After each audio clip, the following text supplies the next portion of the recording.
Bret Stephens and Anthony Scaramuuci, who are going to explain the world to us, ladies and gentlemen. Who's smarter, you think? This is Scaramuuci. Bad Without a book. doubt. I agree. It really is amazing. He's I self-made. have to He's be not a honest bed with you. bug. I don't spend a lot of time watching MSNBC. Now, to be fair, I also have never seen a full episode of Bob's Burgers. You're really missing out, and I'm man. on that. I don't know if it's just a function of something that I'm involved in. I have less interest, although I've watched a lot of Chris Hayes at times. I mean, relatively speaking, because I just don't watch that much cable news these days. I have not been on that often. I don't. I think part of that is a function of there's an ebb and flow to these shows, and impeachment is making obviously is taking up a lot of time on these shows, and I don't do day side. I just I'm not available. I've got too much other things to do. So really, there's limited opportunity. So I'm not making more of it. But the idea that like Bret Stephens and Anthony Scaramuuci are on MSNBC, I mean, frankly, the idea that either one of them are on anywhere saying anything about anything seems rather ridiculous to me. But the idea of them on, here's Bret Stephens. Run, Mike, run. You know, it's amazing. This guy, Bret Stephens, how much has Bret Stephens written about how much the college campuses are causing real Americans to, be pushed into a corner and having to vote for Donald Trump. And I don't know if I've ever read an entire Bret Stephens column, but I feel like 90% of his pieces are about that. Maybe that's a bit of an exaggeration. Also, Palestinians aren't human. But that is his, what do you call it? Bailiwick. Yeah, that's his value add, I think. And here he is. So both that guy who's saying like, you have no idea what the heartland wants. And then sort of approving that point by saying that Mike Bloomberg, or even like contemplating that Mike Bloomberg is going to do well in any part of the country under any circumstances. Now, I do think Bloomberg should be able to take a couple of points away from Biden and from Buttigieg. Run, Mike, run. So I would also Good. add run, Mike, run, but I don't think it's for the same reason. Best thing Bloomberg's ever done for the country. There are two great arguments for Mike Bloomberg. Number one, he would be a very good and potentially a great president. He was a great mayor of New York City. And number two, he can beat Trump.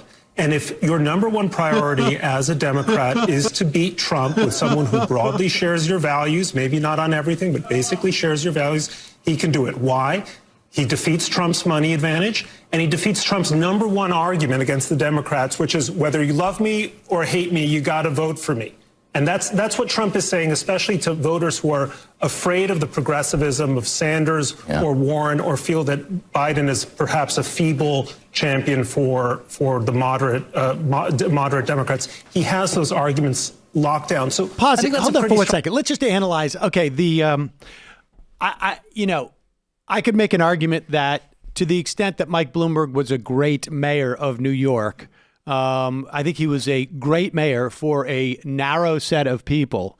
To the extent that he was able to get stuff done, it was because he was literally paying out of his pocket to grease certain wheels, which I don't think on a national level, A, he will do, but B, we should be doing, because if you think government overreach is a problem, wait till you get a load of private government overreach.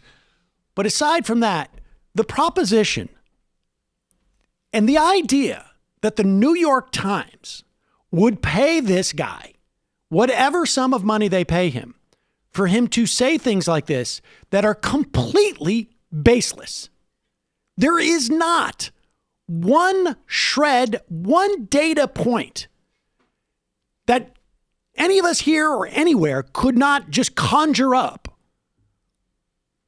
aside from what we could conjure, that reinforces the argument that Michael Bloomberg could beat Donald Trump better than Bernie Sanders, Elizabeth Warren, or Joe Biden for that. I mean, it is the truth that I think that Joe Biden is feeble. I'm not convinced that and I do think that his prospects would be shaky in a general election just because I think he's going to run out of gas.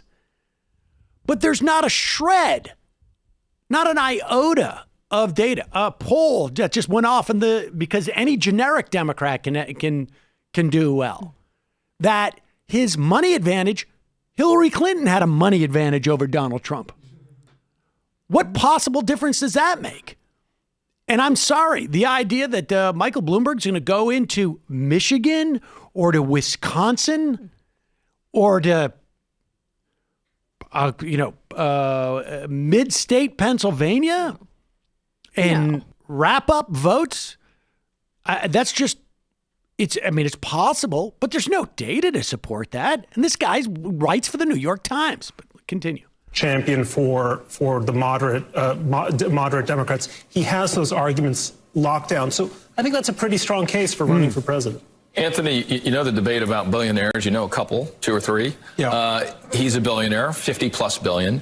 Is he the billionaire that does not appear to be a billionaire, or will he fit into that category? Well, I think that's one of the problems. I mean, Basil knows this better than me, but I think there's a billionaire-itis on that side of the slate. Yeah. Well, to me, but I think he could transcend that as well. I think he's a transformative figure, and I think Bret is right. If he gets in there, I don't understand the strategy. Maybe these guys could explain it, but I would be in there in Iowa tonight, and I would just be pushing every state because people, once they meet him, they realize, oh, my God, this guy reeks of competence and intelligence, and he'll do the right thing, and the country will be safe. You were sick of billionaires, but then I came along and I said, first of all, listen, you pieces of garbage, you're not going to tax me and my friends, but I will take your sodas away. Do you feel refreshed by my competence? The big slushies was the best thing that he did. That I think is all well and good. Just the idea. That's coming on a federal level, so get ready. Just the idea that this guy's going to go in and clean up is just, it's just stunning. It really is stunning. The Mooch doesn't even sound like he believes it himself. Yeah, I know. He's like, he's a transformative I know what I'm here for. Figure. Yeah, Mooch's audience is other billionaires that might be like watching the TV. No, Mooch ain't no billionaire. But I mean, can I just say, I'm saying like he wants billionaire Oh, cash. yeah. Hey, Bezos. But can I just say, I mean, setting aside the specifics of the slushy policy, whatever, there is a structural understanding. Like, a guy who fought every possible effort to halt gentrification and homelessness and do anything big picture for public health in this city to zero in on penalizing people for a personal consumer choice, I have a problem with. I don't like that way of looking at things. Oh, and by the way, Not Biden that, I mean, of course I hate is slushy. way more charismatic than Bloomberg in the places that you're going to need to win. Little Mike, look at the picture. It's just, it's pretty stunning. Okay, Bloomberg. The Heartland is screaming out, just like, you know what I really want? Just like a fella who'd come and tell me that I'm stupid and the jobs will never come back. It's weird how it's like their job, though. I'm looking for an effete New York Jew billionaire. And when that guy comes around, as long as he's under 5'7", I'm voting for it. Boom. You know what when I think president, I'm a moderate. And so I'm a moderate. So I'm looking for socially liberal. But I mean, that's the thing. Is we that need like, to progress as a society. So I you like know, the fact that Mike wait a Bloomberg- second. Let me amend what I said. I also want somebody in there who spent hundreds of millions of dollars to take my gun away. Okay, true story. That's the guy I'm going to vote for. True story. I was visiting 2 friends of mine who were at Yale getting PhDs like 5 years ago. We were talking about, very smart friends, tremendous people. And one of my friend Luke, his fiance was talking about Bloomberg, and she was like, basically like, you know, oh, I think he might appeal to people. I like what he does on guns, blah, blah, blah. And me and this other guy who was went on to become a Republican strategist were both telling her, like, I think most people hate Michael Bloomberg and outside of like a 5-foot radius of this conversation. And I swear to God, this guy 2 tables down, he's like, I'm sorry to interrupt. I just want to let you guys know I'm literally like handlebar mustache. He's like, I'm kind of all over the place politically, and he's really nice, like not trying to be rude, but your friends are right. He's like, I own a gun shop, so of course I don't like what Mike's trying to do on guns, but I also think I think people need health care. I think he's a little greedy. He literally was like the most McLuhan moment I've ever. And then, he went and did his like whatever. I think it was like, I voted for Obama, but I vote for a lot of Republicans. I hate Mike Bloomberg. I hate him. I think like Mike Bloomberg's slogan should be the politician you didn't know you hated yet. Boom. Winner. Unbelievable.